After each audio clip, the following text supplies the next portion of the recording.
अगर पितृपक्ष के अंतर्गत अष्टमी के दिन भूल से भी अगर एक बेलपत्र, एक श्वेत पुष्प शंकर भगवान को समर्पित हो जाता है तो ये मानकर चलें कि आपने कुछ मांगा भी नहीं तो भी शंकर भगवान देने के लिए आपके दरवाजे पर पहुंच जाते हैं। जैसे अग्निदेव की धर्म पत्नी स्वाहा, क्या है? जम के बोलो जरा, स्वाहा। पितृ सुधा का नाम स्मरण करते से जब हम सुधा सुधा सुधा सुधा कहते हैं, पितृ उसको स्वीकार करते हैं। जब हम यज्ञ करते हैं, सांकल ले देते हैं, ओम वैष्णवे स्वाहा, स्वाहा बोलते से ही अग्नि देवता की धर्म पत्नी उस भाग को देवताओं को देती है। उसी तरह तर्पण, तिलांजलि, पिंड तर्पण आदि जितने भी हम पितरों के लिए कर्म करते हैं उसमें हम स्वधा स्वधा बोलते हैं। जब स्वधा बोलते हैं तो वो स्वधा पितरों को भाग देती है और पितरों से कहती हैं ये मेरा बेटा दुखी है, इसको ये तकलीफ है, इसको ये कष्ट है, तुम इसका ये कष्ट पितृदेव मिटा दीजिए, महादेव की आज्ञा है, इसको सही कर दीजिए। करते,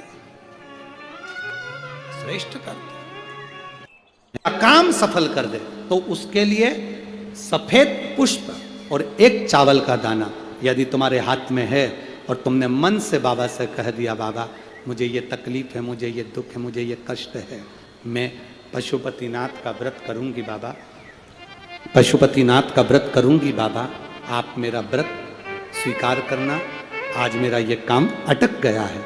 अशोक सुंदरी वाली जगह पर वो सफेद पुष्प और चावल का दाना समर्पित कर दो।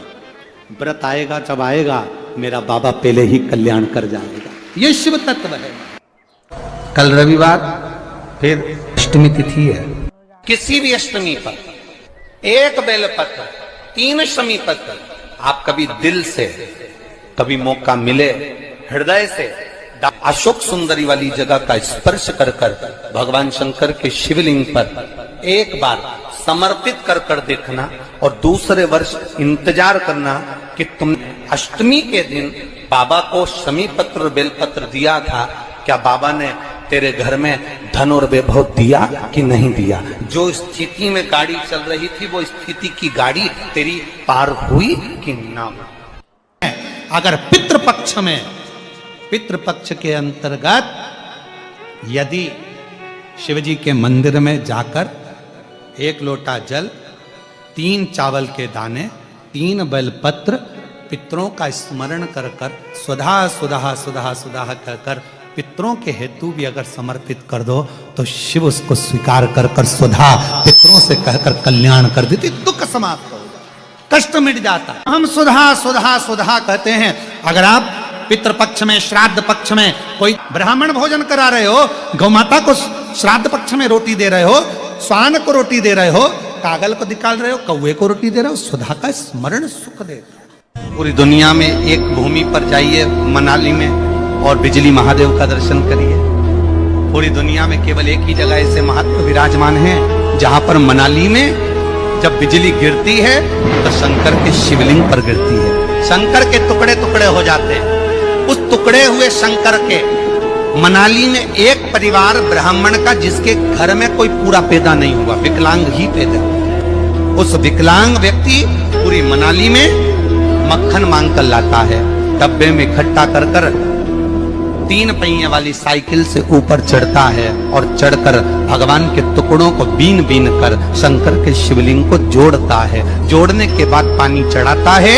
कोई बता नहीं सकता कि शंकर टूटे थे कि नहीं टूटे थे। उसके बाद हाथी के पांव से भी तोड़वाओ तो शिवलिंग नहीं टूटता। श्राद्ध पक्ष के 16 दिन यदि संसार का कोई मनुष्य बेल दूध का प्रयोग करता है, बेल दूध से मतलब होता है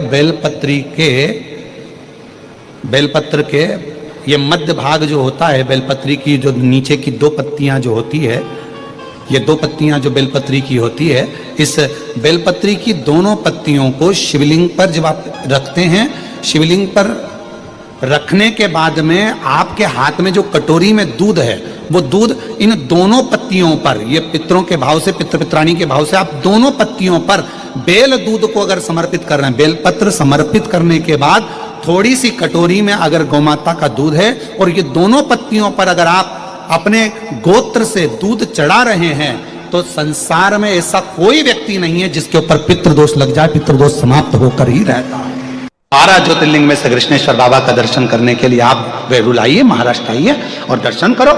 किसी भी ज्योतिर्लिंग के शिखर पर आप कभी भी शंकर भगवान को नंदी पर बैठा हुआ नहीं देखोगे। केवल कृष्णेश्वर महादेव 12 ज्योतिर्लिंग में से एक हैं जिनके शिखर पर स्वयं भगवान शंकर मां पार्वती जी के साथ नंदी पर बैठकर जा रहे हैं। ये 12वां ज्योतिर्लिंग है। 12 ज्योतिर्लिंग में से किसी ज्योतिर्लिंग के ऊपर शंकर पार्वती नंदी पर बैठकर जाते हुए नजर नहीं आते, पर कृष्णेश्वर महादेव के शिखर में शिव पार्वती नंदी पर बैठकर जा रहे हैं। मतलब अब शंकर पार्वती जी कह रहे हैं तेरे 12 ज्योतिर्लिंग जब पूर्ण हो जाते हैं तो शिव और पार्वती तेरा कल्याण करने के लिए तुझे नंदी पर बिठा कर ले जाते हैं। क्यों चिंता? यहां से हमारी गंतव्य यात्रा पूर्ण हो जाती है। 12 ज्योतिर्लिंग पूर्ण, अपनी गाड़ी में बैठो, घर जाओ। 12 ज्योतिर्लिंग पूर्ण हो गए, अपने अपने घर को जाओ। कृष्णेश्वर बाबा के ज्योतिर्लिंग के मंदिर का निर्माण स्वयं छत्रपति वीर शिवाजी के दादाजी ने कराया हो और फिर उस मंदिर का निर्माण स्वयं माहिल्याबाई होलकर ने कराया हो। इतना पवित्र मंदिर का प्रांगण, जहां की शिला, जहां की शिखर आनंद दे। भोलेनाथ जहां विद फैमिली आनंद के साथ सबके कल्याण के लिए आनंद से विराजमान है। एक एक पूरे मंदिर के शिखर में 21 हाथी बैठे हैं।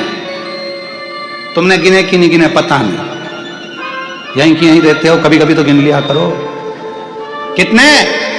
21 हाथी पूरे शिखर के अंदर विराजमान है। अर्थात वह हाथी क्या कहते हैं? भगवान शंकर पार्वती जी से कहते हैं जगत जननी, जो 12 ज्योतिर्लिंग की यात्रा पूर्ण कर कर कृष्णेश्वर आता है उसके घर में अष्टलक्ष्मी नहीं, जिन लक्ष्मियों को मैंने जनमानस में संपूर्ण जगत के उद्धार के लिए 21 लक्ष्मियों की प्रागट्यता का वर्णन किया, वो 21 लक्ष्मियां संपूर्ण जगत के कल्याण के लिए प्रवेश कर जाती।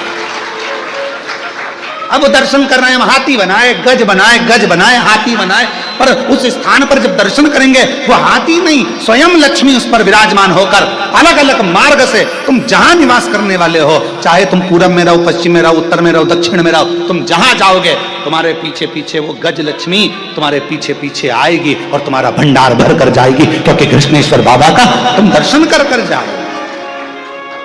सारी देवियों का ढेरों पुण्य था, पर उन सारी देवियों में सबसे ज्यादा पुण्य स्वधा का था। सबसे